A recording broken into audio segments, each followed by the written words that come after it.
No! This is too complicated. Something's going on. Chapter 15, Calling on Dragons. This is for Ryan. Thank you, Ryan. In which they have difficulties with the mirror. Can they not? Not fair. Slowly, the splotchy reflection of the room faded into a smooth, even white. Then a voice from the mirror said, "Really?" It sounded hoarse, as if it hadn't been used in a long time. "Are you sure you don't want to leave me down in the storeroom for another 20 or 30 years, gathering dust and cobwebs and talking to the magic cloaks for company? Not that I'm complaining, mind, but close don't have much in the way of conversation."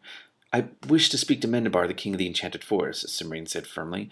"You're supposed to specify that in the verse, you know," the mirror said. "Though I guess I can make an exception. This once. Especially since you know exactly who you want to talk to. None of this Ferris of the Mall silliness. Who is this super talky mirror operator? I hate that. I have to hunt through 700 or 800 people, and in the end, it's a matter of opinion anyway, and nobody's ever happy with the results. Now, you are clearly a woman of decision. I wish to speak to Mendemar, king of... Wait a minute, king. Are you sure? Quite sure, Simran said. Put me through to him, please. If you insist, said the mirror, but I should warn you that in my experience, kings don't talk to just anyone. Oh my god!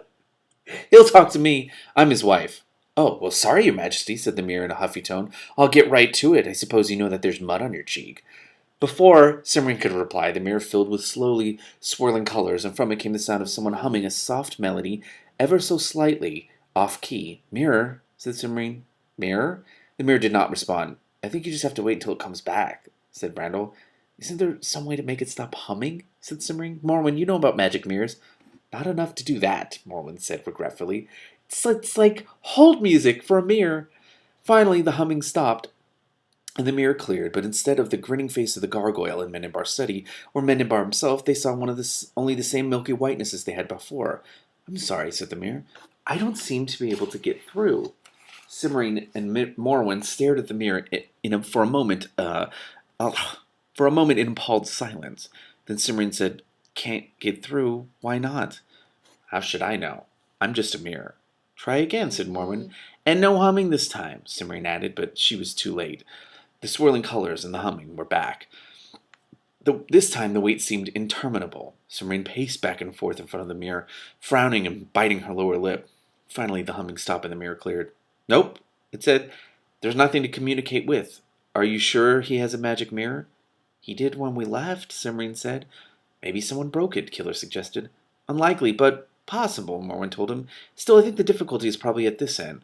"There's nothing wrong with me," said the mirror indignantly. I've had no complaints, not one, in all the years since I was first enchanted. That was, however, a long time ago."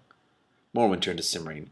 "Telemain did the spell on the mirror at the castle, didn't he?" Cimmerian nodded. "Last year, as a wedding present, he updated it just a few weeks ago." "Then it's possible that the two mirrors are incompatible," Morwen said. "Ridiculous," said the mirror. "I'm very easygoing."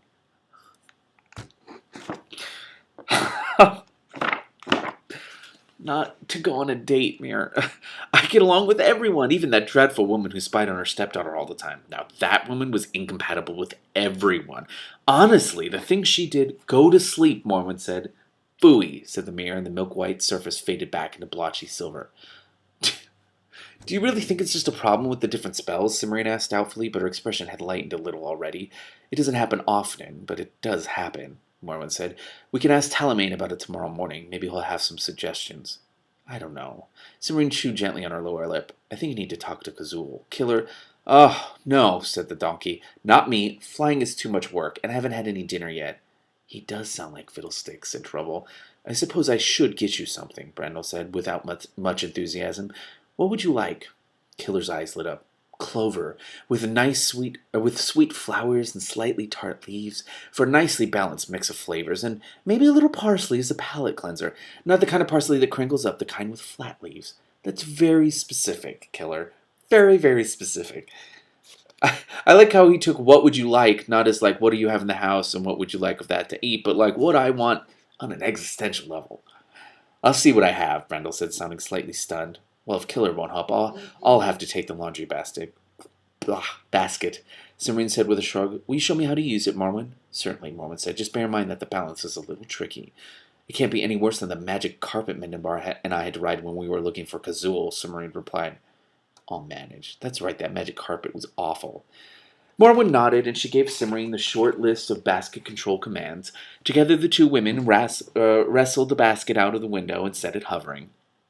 Then Morwen held it, while Simmering climbed carefully into it. To make sure nothing went wrong, Morwen watched as Simmering started down. Then she turned away from the window with a smile. Simmering was right. She could manage. A new series of thumps and scrapes echoed up the stairwell, and Brandel appeared, carrying a bushel basket heaped full of clover. "Now where did you find that?" Morwen asked. "The sorceress didn't like running to town for groceries," Brandel said, setting the basket in front of Killer, "so she enchanted her pantry just so it would always have whatever she needed, for herself or for any visitors who happened to stop by." "I thought she didn't have any visitors," Morwen said.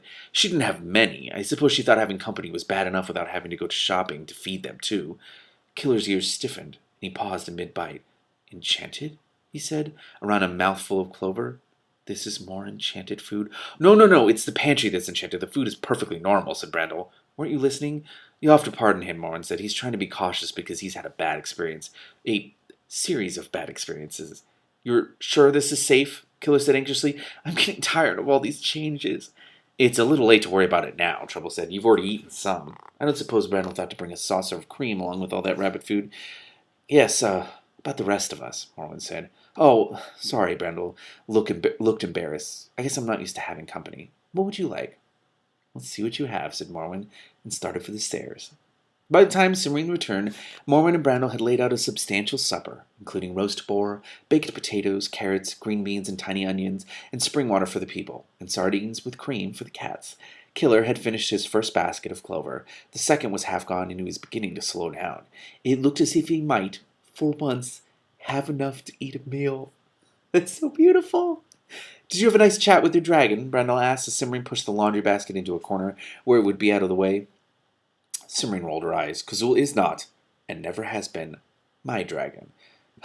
I was her princess for a while, but now we're just friends." "Oh, well, did you have a nice chat with your friends then?" "Or your friend then?" "Sort of." Simmering looked at Morwen. "Kazul is leaving." Morwen considered. "When? And why?" "Right away. Something large whooshed past the window outside." "There she goes," Simmering said. "Holy shit.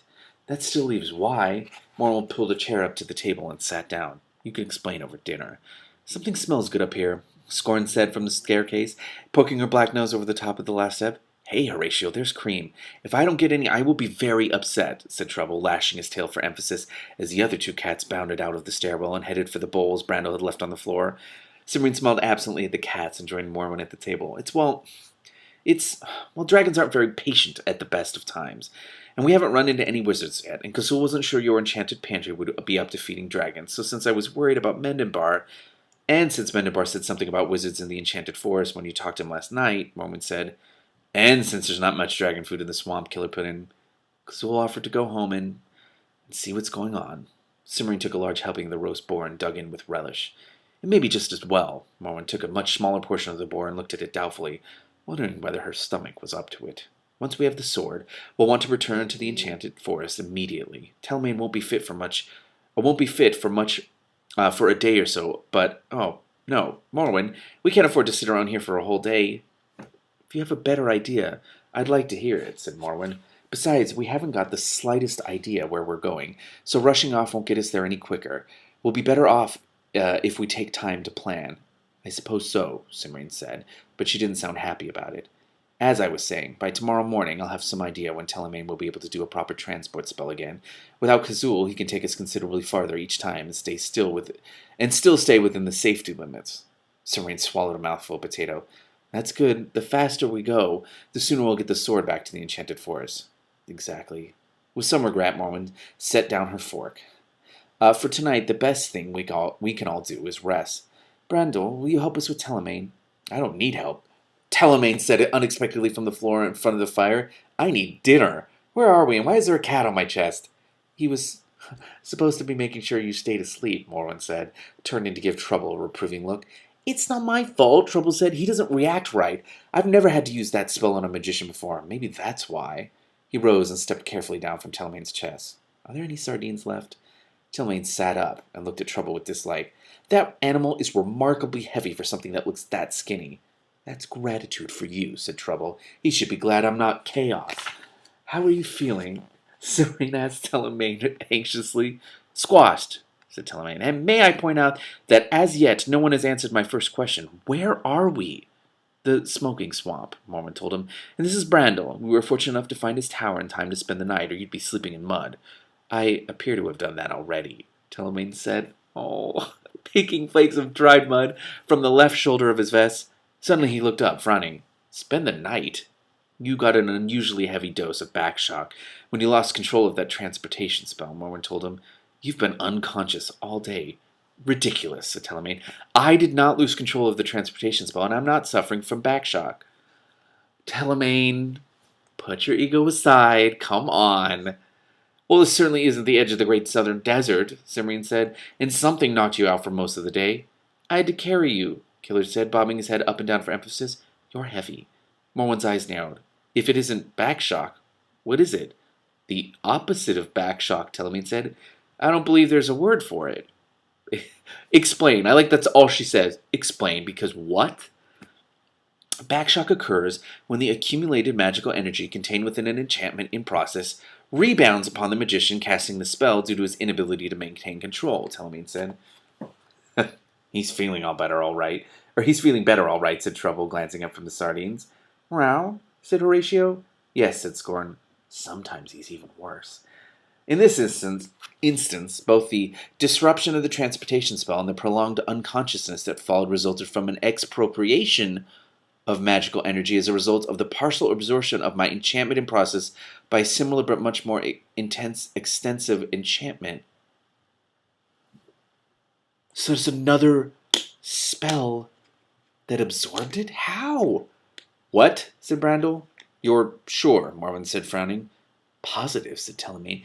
The sensation was quite unmistakable, and I must also point out that the normal secondary consequences of backshock are not in evidence. What does that mean? Cimmerian said. It means I'm starving, Telemaine said, climbing to his feet. Can we finish this discussion over dinner? Most of us have eaten, Marwyn said. You can have dinner while the rest of us discuss. How about this other spell? What other spell? Cimmerian said. Marwyn, will one of you please explain what you're talking about? Sorry, Marwyn said. Telemaine said that he didn't lose control of the transportation spell. Somebody else was transporting at the same time. A very large somebody else, Telemaine said, piling a plate with slices of roast boar and heaps of vegetables, or possibly someone moving a moderately large house. Could it be moving an office? And the second spell sucked up enough of Telemaine's magic to break his spell right in the middle of things. Sucked up Telemaine's magic, Cimmerian scowled. That sounds an awful lot like wizards.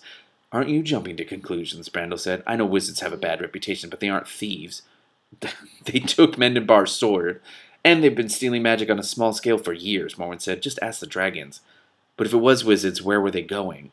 Cimmerian tapped her fingers nervously against the arm of her chair. And what were they planning to do when they got there? I wish I'd been able to reach Mendenbar. Telemaine made a questioning noise, so Morwen explained about Brandel's magic mirror. I thought the spell might be incompatible with the one in the castle, she finished. Do you feel up to checking once you're done eating? I could certainly try, Telemaine said. If that's the problem, though, I doubt I'll be able to do anything about it until tomorrow. It takes time to rebuild magical reserves. But when Telemaine examined the mirror, he shook his head. It's an old universal application, single-unit enchantment, quite an impressive antique, and I can see that it's been well maintained. The connective interface is pretty basic, therefore, can you fix it to get through to Mendenbar or not? Cimmerian asked. I was getting to that. Telemaine looked at the expression on Cimmerian's face and sighed. I'm afraid it doesn't need adjusting, he said, with unusual gentleness. There's nothing wrong with the spell, and it shouldn't be incompatible with the castle mirror. The problem is somewhere else. I knew it, Cimmerian said. She rose and began to pace in front of the fireplace. Something is wrong at home. Oh, there's not that much of this book left. How is this What is going on? I don't know. I don't understand.